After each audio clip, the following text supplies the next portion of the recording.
Well, good morning, everyone, and welcome to the September garden tour. I hope it will be a beautiful sunrise tour this morning. It's about 7 a.m. The air is chilly. I think it's only 47 degrees today, but hopefully it will be a great time to take a look at all my gardens. And I'm also going to show you today all my dahlias because I haven't cut them for about 8 days, and so we'll be able to see each variety in full glorious bloom. So let's get started.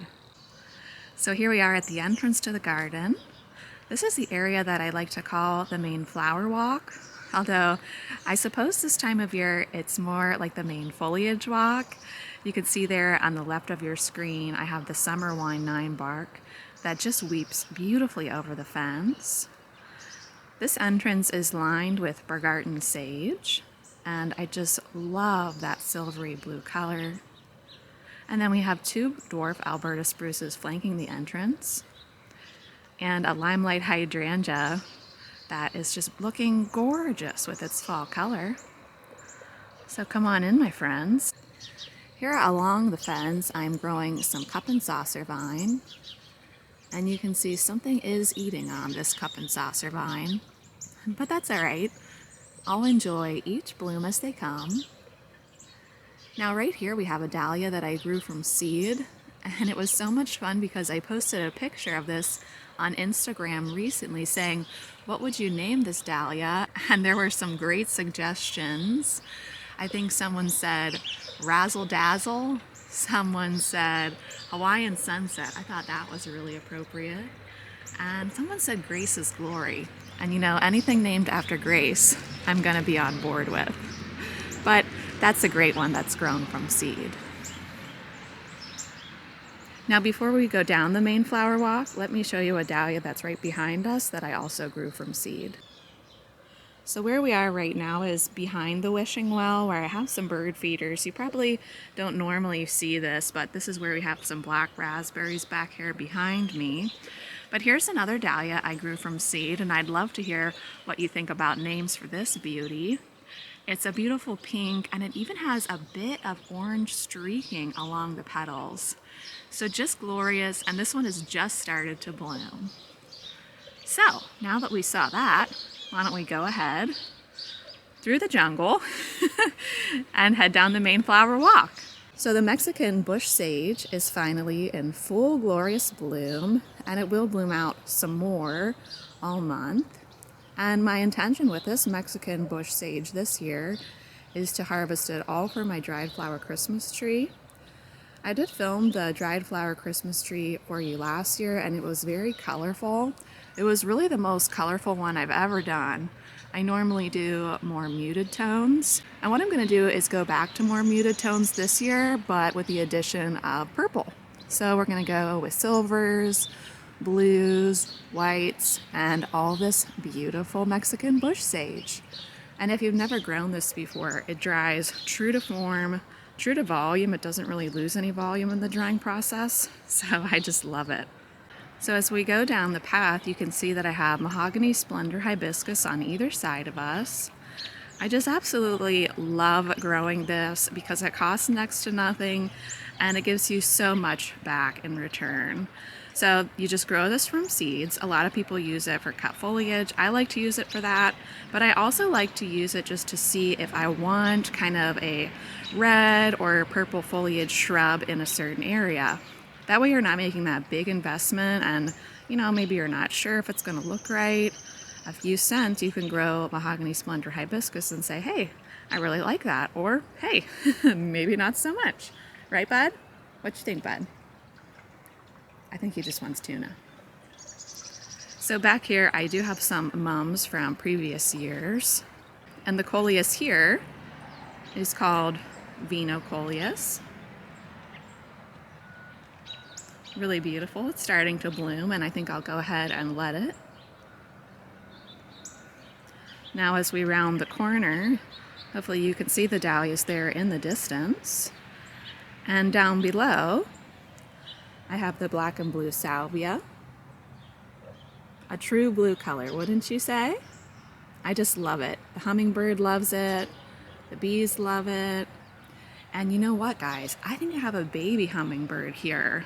It was smaller, and you know, it was a little more plump than the mom and or dad. So really exciting to have some baby hummingbirds around. You can see here little goblin orange has its berries, and it will lose its leaves in a few months' time. If I turn us slowly here to the right, I want to show you this plant and ask you guys, this is the first time I've ever grown rue. I heard it helps with Japanese beetles, and I'm wondering if that is actually true or not. Because coming from an area that has Japanese beetles, I'm always skeptical when anyone says it deters Japanese beetles. I'm curious your experience with rue and if that's actually true in terms of the beetles. But I do like the contrast between the nice blue foliage there and another mahogany splendor hibiscus. And down below I just have some gomphrena, and then I have some Cerin that just self-seeded itself from earlier on this season.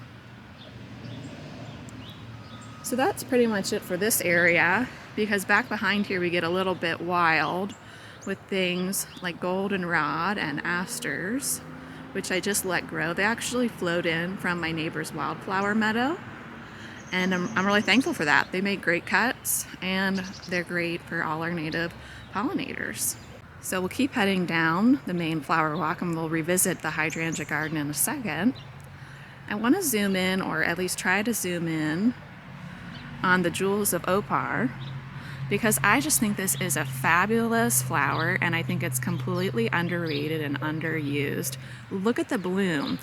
Okay, I was trying to describe this for an article recently, and I thought I would say it kind of looks like the blooms of a smoke bush, but with flowers. Wouldn't you say so? And what I see happen is the flowers kind of close up when it's cold, and then they open when the sun comes out. At least that's what I see them do here. And beautiful. And they dry just like this too. And then look at this phenomenal foliage. Even if you didn't like the blooms, you could probably just grow it for the foliage and keep the blooms cut like you would maybe a hosta if you weren't into hosta flowers. So as we keep traveling on here, we arrive at my grandma's garden, which I mentioned in a recent vlog. I'm going to transition to be more floriferous. It's always been a foliage garden, and I'm ready to make some changes. So the first change I made was to add in this beautiful Gara, and the pollinators are loving this as well. And really, just the addition of this Gara and cleaning up this garden a bit has really made me feel better, guys. And it made it feel more like a place where she can really sit. I've always let this area go. I think it's just been a little hard for me to work back here in her garden, and I'm really thankful and excited to be able to move on to, I guess, what you might call the next stage of healing. So now let me turn you to the area that I'm hoping we're all really excited about. I know I'm excited about it. It's the dahlias. So just in case you're new to my channel, my whole property functions as a very large cutting garden or an incredibly small flower farm. So this is incredibly rare that all these dahlias would actually still be out here. I really did this just for the purpose of video. Normally all these things would be cut, but let's take a look at each one and we can chat about it a little bit. So this first dahlia is a dinner plate dahlia called Breakout, and isn't she just phenomenal? You know, everybody loves cafe, but I think Breakout is a really close second to a gorgeous dinner plate. I mean, look at that. How could you not love it? Now, in terms of vase life, can you guys hear that wonderful bird singing us a song? In terms of vase life, it's not good, to be honest with you. I feel like I get 3 good days out of it. If you spray it with Crowning Glory, maybe you get 1 more good day out of it. But for me, this is more of a garden dahlia. So there you have her, Breakout. Next, let's move on to the best kind of dahlia for cutting, which is the one over here, and it's called Cornel. So if you're wondering what kind of dahlia to grow for cutting, really ball type dahlias are best in terms of vase life, especially if you're selling like myself at a market stand. Maybe you're going to the farmer's market. Really want to go with something like Cornel Bronze. Blizzard is a white one that's really prolific. Ivanetti, Isabel, these are all great dahlias for cutting. And just so you know, I cut all these dahlias clean 8 days ago. There was absolutely no dahlias out here 8 days ago. These are all about my height, except these ones, of course, and I'll explain why in a second.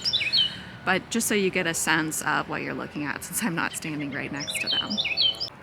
And when I'm growing a dahlia and trying to decide whether or not it's going to be good for cutting, or maybe I grew a seed dahlia and I'm testing it, the main thing I'm looking for is vase life, of course, but I'm also looking for a strong connection between the head and the stem. A lot of dahlias will actually kind of pop off the stem really easily when you handle them. Something like a Cornel or a Blizzard just won't do that. And I have a vase full of these inside, and they've been lasting 7 to 9 days at peak. They actually last longer than that. They just kind of start to dry in the vase. They don't shatter. So really great. I just can't speak highly enough of Cornel. Now this next one is one I have never grown before. I don't think I'll grow it again. It's called Burlesca. It was kind of hard, you know, sometimes when you're looking at pictures online, the pictures don't look true to life. When I saw pictures of this, it was more of a pink, but in real life, it's really a muted orange with tips that are dark pink, and it kind of gives it an appearance that maybe is hard to describe because there's so many colors going on. And this is a pon-pon variety. So now these two dahlias took a pretty big hit from some tree limbs falling into them. So I can't say whether or not they're this size and form because this is how they actually grow, or because of all the damage they took on. But let me show you some close-ups of how they look. This one is called Stolze von Berlin. It is a beautiful kind of light pinky lavender color. This is considered apparently a ball dahlia, but I feel it's a very small ball dahlia. But once again, maybe that's because the tree fell on it. So if you are growing Stolze von Berlin, would you mind sharing with us what kind of size you're getting from the blooms? Because if this is really how they are, I don't think I would grow it again. For cutting, that is. Now right next to Stolze von Berlin, we have Boom Boom Yellow, which I think would be wonderful for a garden dahlia. But once again, for cutting, I think I would pass on this variety. Now here's one that, isn't this phenomenal? Are you guys loving this, or are you loving it? You're right, we're all loving it. This one is called Diva. I'm not sure if you can tell, guys, but I went ahead and invested in a camera that's more appropriate for showing you guys this. So this is so wonderful. This actually looks true to color in this screen. This is really the color Diva is. A beautiful dark purple that leans slightly towards burgundy. Look, this one's older. Look at the row upon row upon row of beautiful petals. Look at this one. Look how big and gorgeous the heads are. I'm going to cut these and use them just for myself to enjoy because they're just so phenomenal. I really just don't think you can beat this dahlia. I'll definitely be saving these tubers and dividing them. Here's the older bloom too. But, oh, I just love it, guys. Diva. And what a perfect name for this dahlia. So here's one that's classified as a decorative dahlia, but is it just me, or is it more like a mix between a water lily and a decorative dahlia? This one's called Great Silence. It's really beautiful. I love the color here. Kind of a pink to orange to yellow. It really looks like a sunset to me. Don't you think kind of a summer sunset or even autumn sunset would be an appropriate name for this dahlia? But it's a very bushy plant and tall, taller than me. This is probably where I am height-wise, and you can see we have taller stems up here. But wow, guys, Is this beautiful? I'm going to use this for some pumpkin arrangements that I'm doing. And I just love it. Just love it, guys. So let's take a look at Cafe. Oh, here's a Cafe. And you can see I haven't bagged these, so they're a little bit buggy at this point. Since I knew I wouldn't be selling these ones, I didn't bother to bag them. But normally I would bag pretty much everything besides Cornel. Cornel doesn't seem to be bothered as much by bugs either. So that's another great reason to go ahead and grow Cornel, or one of the sports of Cornel. Oh my goodness, you guys, check it out. I don't know how to zoom in on this new camera, but can you guys see that? We have 2 hot air balloons visiting us today. How exciting. What a great day. I'm so glad you're joining me today. So here we have Cafe. Not too many blooming now, guys, sorry. But hopefully you've seen them in other videos. You know, I'm always wondering, are cafes ever going to go out of style? It seems like ever since I started growing cut flowers, they've always been the wedding flower. And I'm always curious if that will change. Maybe, maybe not. I'm not sure. But anyway, guys, that's pretty much it for the dahlias that I grew from tubers this year. I normally grow dahlias in the driveway garden. I didn't this year. I do regret that. But, you know, live and learn, and next year I'll grow them here and in the driveway garden like I used to. So a lot of people ask me what this tree is. This is a Cusa dogwood. I absolutely love this tree. It is a little bit messy because the berries do fall down, of course, here as the fall comes. You can eat these berries. They have kind of a very strange texture and a lot of seeds inside, but the actual flavor is good. So does anyone else use their Cusa dogwood berries for anything? I heard they make a good jelly, but once again, with all the seeds, I'm not really sure the best way to process them. And then I just went ahead and hung these Schubertii allium heads from the tree. I thought they were kind of fun, almost looks like lights in the tree, although my daughter said they look like huge spiders. They scared her when she first came out. And guys, this is just so crazy that this balloon is right here this morning. Okay, I figured out how to zoom in.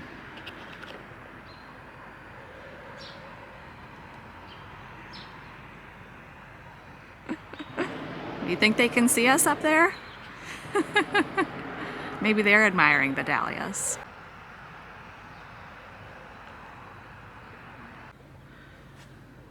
So I put this structure here, not as anything permanent, but because I was going to ask my husband to basically build this form out of 2x6s so that I can grow vines up it next year.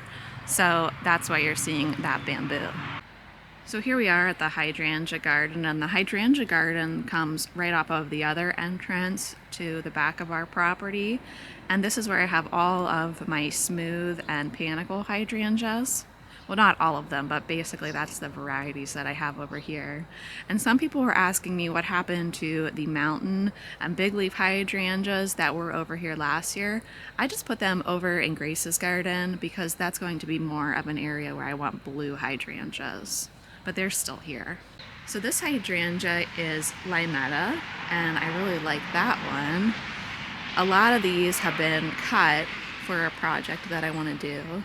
So this is my strawberry Sunday hydrangea, but you can see all the blooms are pretty much cut off at this point. I'll flash a picture on the screen of those buckets for you. So you can see this hydrangea garden is pretty much all muted tones at this point in the season. I do have one dahlia, and I wanted to tell you something about this. I left this tuber in the ground. That was a dahlia that I grew from seed last year. So I just decided to experiment and leave the tuber in the ground, and it grew back. So guys, interesting observation, right? I know Jenny Love has done some blogs and talks about leaving dahlia tubers in zone 7A. Only does she mulch them up, I believe, with 12 inches of mulch, but then she also tarps them to help deal with the amount of moisture we get out here. So I'm thinking about trying that maybe with half my dahlias and just see what happens. Now, I've just transplanted some irises over to this area, and I have a video on that if you would like to watch it. I have some beautiful heuchera in this area. I actually had to move them out from the hydrangea because they were kind of buried in there. But this is pretty much it for back here, guys. So I don't think I showed you the driveway garden at all in our last tour because I just wasn't feeling well. So let's definitely head over there and see what things look like. And it looks like Buddy is being our tour guide today. Okay, Bud, we're going to the driveway garden. So here we are at the driveway garden, and it's not peaking this time of year. You know, it tends to peak late May into June with the irises and alliums. Then it peaks again in July with the lilies. But right now it's about the celosias, and we're waiting on one last wave of sunspot sunflowers. So we have a Chicago fig here, which does great in our zone 6B. And down from there, we have our first celosia called Flamingo Feather celosia. And this is just self-seeded from last year.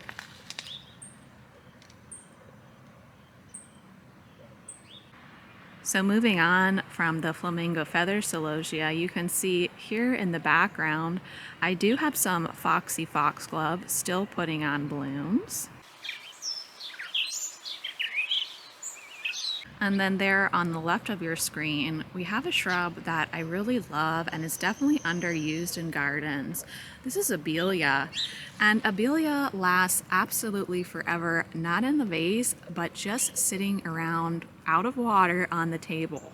I find it functions just like boxwood. You can cut it, blooms and all, set it on a table, and it will last out of water. So it's really a valuable shrub to have, and it comes into bloom, as you can see, later on in the year. So this is the pathway to my hummingbird swing. And this whole section here I dug up only this year. You guys might recall this was just grass last year. And I lined it with catmint. And I'll show you the different celosias I have over here. Now the first one we're going to see, guys, please forgive me, I have absolutely no idea how to properly pronounce this one. I'm going to say it's called Sylphid, and I'll go ahead and put the spelling of this in the description box. But it's a beautiful green color. Now, the one behind Sylphid, we'll just go with that pronunciation, is called Dragon's Breath. This one here with the beautiful red foliage. It's just starting to come into bloom. And then the one next to Dragon's Breath with the green foliage and the red blooms is called New Look. And my thought with all of these red celosias, as well as all the jewels of opar, is to create a dried flower cardinal Christmas tree. So I want to do 2 dried flower Christmas trees this year. Both my silvery purple one and then a red cardinal one. Just for fun, because you know, why not? So traveling back here, you can kind of see some more foxglove. You see some more Mexican bush sage. Here's a shrub that I just added to the garden. This is Pearl Glam Beauty Berry. And you can see its beautiful berries just coming on now. Let me show you another shrub with awesome berries. This is a Brandywine viburnum.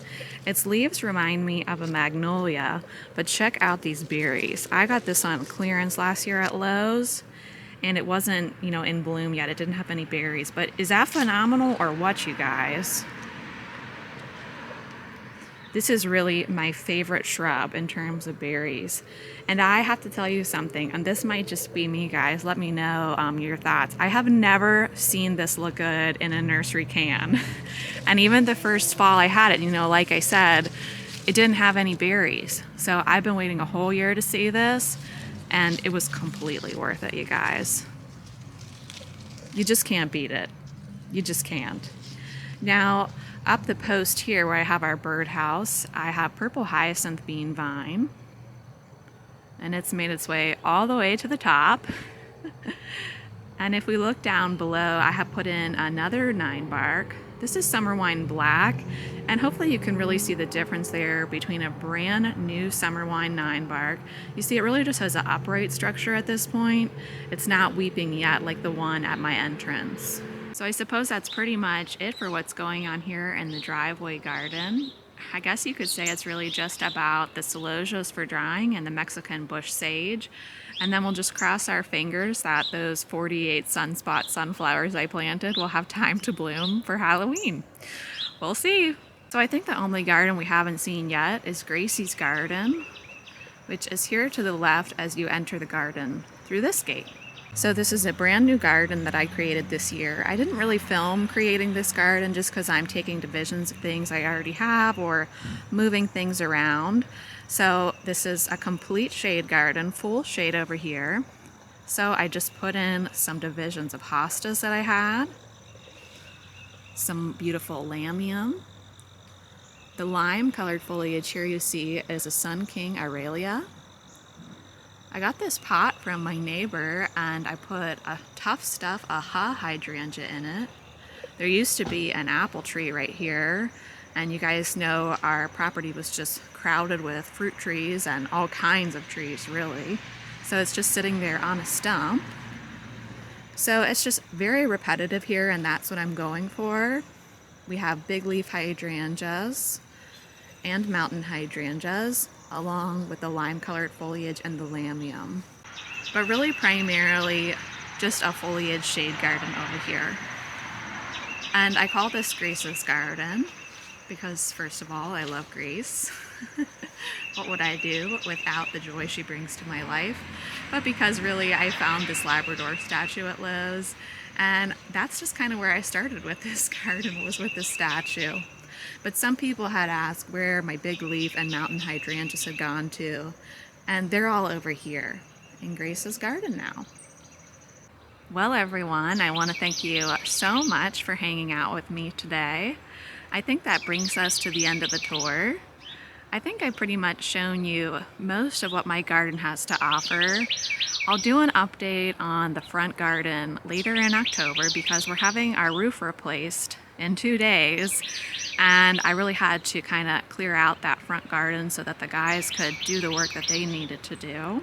But as always, I want to wish you a wonderful day out in your gardens, and I hope you can relish each moment there in the garden before the first frost. And hey, after that we'll have a lot of dried flowers to play with, right? I hope you have a great day. Bye!